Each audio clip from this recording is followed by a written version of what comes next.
અમદાવાદના સાણંદનો એક વ્યક્તિ ભાવનગર સિવિલ હોસ્પિટલ પહોંચ્યો। નિલેશ નૈયા ભાવનગરની સર્ટી હોસ્પિટલમાં થયો દાખલ। 300 રૂપિયામાં રોયલ સ્ટ્રગની બોટલ લીધી હોવાનો પણ દાવો કરવામાં આવ્યો। તમે એવું હિસ્ટ્રીમાં લખાયું છે સાણંદમાં દારૂ પીધો છે, ક્યાં પીધો? એસટી બસ સ્ટેન્ડ સાણંદ ચોકડી છે ને, એસટી બસ સ્ટેન્ડ છે ત્યાં।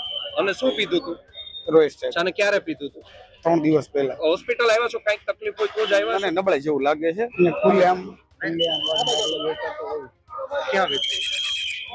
તમને ખબર છે ક્યાં વેચાય ખુલ્લે? સાણંદ ગયો, અમદાવાદ ગયો કે ભાવનગર ગયો, ગમે બરોબર। અમારી જેવા મજૂરો સાંજે થાકીને આવતા હોય છે બે બાકી। તમે કોનો વાંક માનો છો?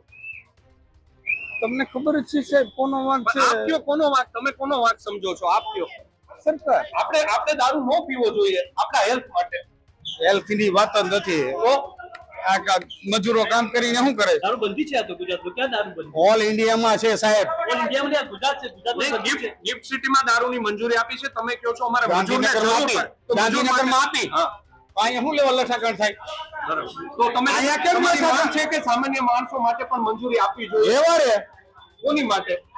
મજૂરો માટે સ્પેશિયલ આપવી જોઈએ। ભાવનગરની અંદર ડુપ્લિકેટ દારૂનો લઠ્ઠાકાંડનો જે મામલો છે તે હવે છેક અમદાવાદ સુધી પહોંચ્યો છે। અમદાવાદના સાણંદનો એક વ્યક્તિ ભાવનગર સિવિલ હોસ્પિટલ પહોંચ્યો।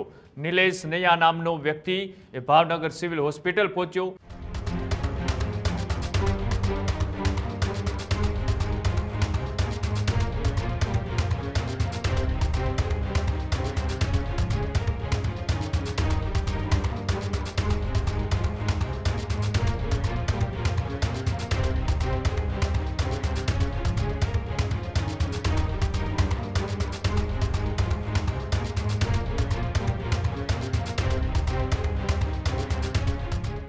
નિલેશ નૈયા ભાવનગરની સર્ટી હોસ્પિટલમાં થયો દાખલ।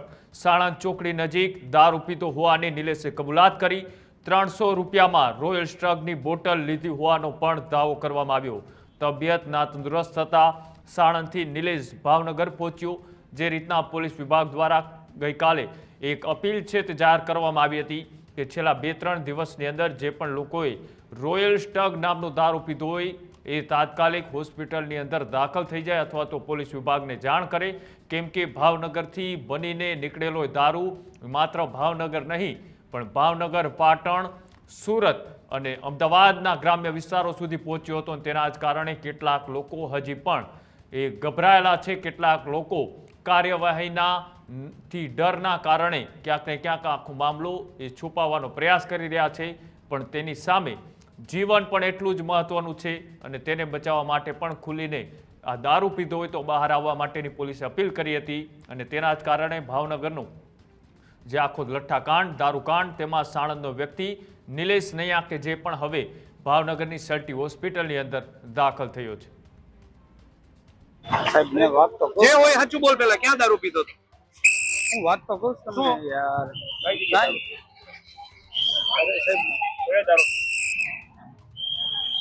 ખોટું બોલું રોયલ સ્ટેક દારૂ પીધો છે? સાહેબ સાચું કહી દો તો તમારી સારવાર થાય। તમને પોલીસ તમને કઈ નહીં કરે, તમારી સારવાર થાય, તમારો જીવ બચી શકે। શું નામ છે તમારું? સાહેબ નામ શું છે અને શું અત્યારે તકલીફ થાય છે? તમે હોસ્પિટલ સાણંદમાં ક્યાં દારૂ પીધો તો? પહેલા ડોક્ટર એવું કહે છે, તમે એવું હિસ્ટ્રીમાં લખાયું છે સાણંદમાં દારૂ પીધો છે, ક્યાં પીધો? લોકોના બીજાના જીવ નામ શું છે પહેલા તમારું? ક્યાંથી લીધો તો, ક્યાંથી લીધો તો? તમને શું તકલીફ પડે? કયો સાચું કયો, એમાં કોઈ તકલીફ નથી, સાચી માહિતી આપો। તમને તકલીફ થાય છે, અનેક લોકોના મોત થયા છે, તમે સાચું કહેશો તો પોલીસ આ ઘટના અટકાવી શકે, તમારો પણ જીવ બચી શકે। તમે દારૂ ક્યાંથી દારૂ પીધો તો? ક્યાં પીધો તો ખાલી કહી દો તમે કઈ જગ્યાએ પીધો છે એટલે સારવાર ચાલુ થઈ જાય તમારી। કઈ જગ્યાએ દારૂ પીધો તો તમે? હા બોલો બોલો બોલો। બોલો આપણે એસટી બસ સ્ટેન્ડ છે ને, ભાવનગર સાણંદમાં કયું ગામ બોલો? એસટી બસ સ્ટેન્ડ સાણંદ ચોકડી છે ને, એસટી બસ સ્ટેન્ડ છે ત્યાં। અને શું પીધું તું? રોયલ સ્ટ્રગ। અચ્છા, કોની પાસેથી લીધું? હવે એ ભાઈબંધ લઈને આવ્યો હતો। અચ્છા, કેવા કલર નો હતો? Yellow colour. અચ્છા, અને ક્યારે પીધું તું? 3 દિવસ પહેલા। કેટલા લોકો હતા? કેટલા લોકો? તમે કેટલા લોકો? એ જ ન પૂછો। બરાબર, કઈ વાંધો નહીં। અત્યારે તમને તકલીફ શું થાય છે? અત્યારે શું તકલીફ થાય અત્યારે ઓલરેડી છે એટલે શું થાય છે હોસ્પિટલ આવ્યા છો કઈક તકલીફ હોય તો જ આવ્યા અને છો નબળાઈ જેવું લાગે છે. બરાબર કેટલા રૂપિયામાં બોટલ લીધી હતી 300 રૂપિયા. 300 રૂપિયામાં કોની પાસેથી એ વ્યક્તિની મને ખબર નથી. અચ્છા મિત્ર કોણ હતો તમારો જેને બોટલ લીધી ઈ નો પૂછો તમે. અરે પણ એનો જીવ જોખમમાં હોય અત્યારે લોકો એક પછી એક મરી રહ્યા છે. Is already right now. શું નામ છે પણ તમારું વતન કયું છે કાકા તમને કીધું એટલે મેં બધી હિસ્ટ્રી કીધી. હા સાચું કે તમારો જીવ બતાવો મને અત્યારે પેલા તમે દાખલ કરો અમારે તને તો દાખલ થઈ જાવ આપનો જીવ બચી શકે બીજો અમારો કોઈ મતલબ નથી. તમે કેટલા મિત્રો ભેગા થઈને 2 4 5 કેટલા લોકો એટલે ખબર પડે અત્યારે વહેલા રહેવા દે સારવલી છે યાર ચાલો કરે એક મિનિટ. આ સાહેબે કીધું ને એટલે ખુલ્લે આમ વેચાતો હોય. ક્યાં વેચે તમને ખબર છે ક્યાં વેચાય ખુલ્લે આણંદ લ્યો, અમદાવાદ લ્યો કે ભાવનગર લ્યો, ગમે બરોબર. અમારી જેવા મજૂરો સાંજે થાકીને આવતા હોય છે બે બાકી.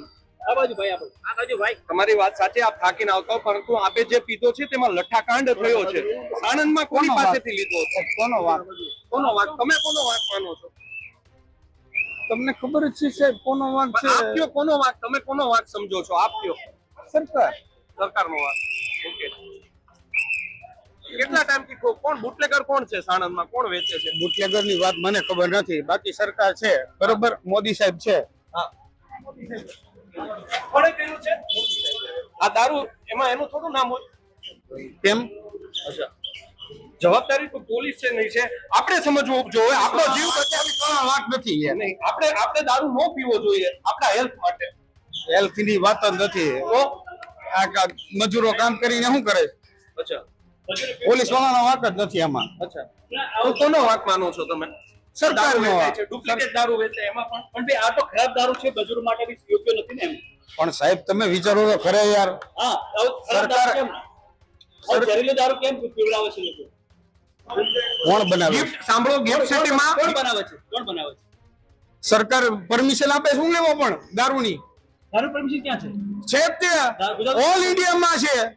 દારૂ બંધી છે આ તો ગુજરાતમાં ક્યાં દારૂ બંધી ઓલ ઇન્ડિયામાં છે સાહેબ. ઓલ ઇન્ડિયામાં આ ગુજરાત છે ગુજરાતમાં બંધી છે ગિફ્ટ સિટીમાં દારૂની મંજૂરી આપી છે તમે કહો છો અમારે મજૂરને ગાંધીનગરમાં જરૂર આપી. પડે. તો મજૂર ગાંધીનગરમાં માટે- આપી. હા. અહીંયા શું લેવા લઠાકણ થાય? બરાબર. તો તમે અહીંયા કેમ તમારી નથી માંગ છે કે સામાન્ય માણસો માટે પણ મંજૂરી આપવી જોઈએ એવા રે કોની માટે મજૂરો માટે સ્પેશિયલ આપવી જોઈએ. અમે અમારી પાસેથી ડબલ ભાવ લે છે. અમારી પાસેથી ડબલ ભાવ લે છે. આપનું નામ તમારું નામ ખાલી કહી દો નિલેશ. નિલેશ આપનું નામ. નિલેશ નૈયા. સોરી નિલેશ નૈયા. અને કયું ગામના રહેવાસી છો અહીંયા જ છું, 200 વર્ષથી રહું છું. તો સાણંદ શું કામ ગયા હતા પીવા માટે મારા કામ હતું એટલે ગયો હતો હું. ક્યારે કઈ તારીખે ગયા હતા રવિવારે. ખેડૂત ભાઈઓ છે ખેતરમાં ડ્રોન ઉડાવતા હોય છે ત્યારે આપણે એક પ્રશ્ન સતાવતો હોય છે કે જે આપણે અત્યાર સુધી જીપીએસ ટેકનોલોજીવાળા ડ્રોન વાપર્યા છે જેથી કરીને મોબાઈલ ટાવર છે અથવા તો હાઈ ટેન્શન લાઇન પસાર થતી હોય કોઈ વૃક્ષો હોય ત્યારે જે જીપીએસ ટેકનોલોજીવાળા ડ્રોન છે એમાં ટકરાય અને ટ્રેસ થાય છે પણ એગ્રીવન લાવ્યું છે જીએનએસએસ ટેકનોલોજી ડ્રોન જેથી કરીને એ ડ્રોન છે એ કોઈ જગ્યાએ ટકરાય નહીં પોતાની રીતે જ ડિસિઝન લે છે અને મૂવ થઈ જાય છે જેથી કરીને જીએનએસએસ ટેકનોલોજી ડ્રોન છે એ વાપરવાનો આગ્રહ રાખો. આ જ પ્રકારની તમામ અપડેટ જોવા માટે ન્યૂઝરૂમ ગુજરાતને લાઇક શેર અને સબસ્ક્રાઇબ કરવાનું ભૂલતા નહીં.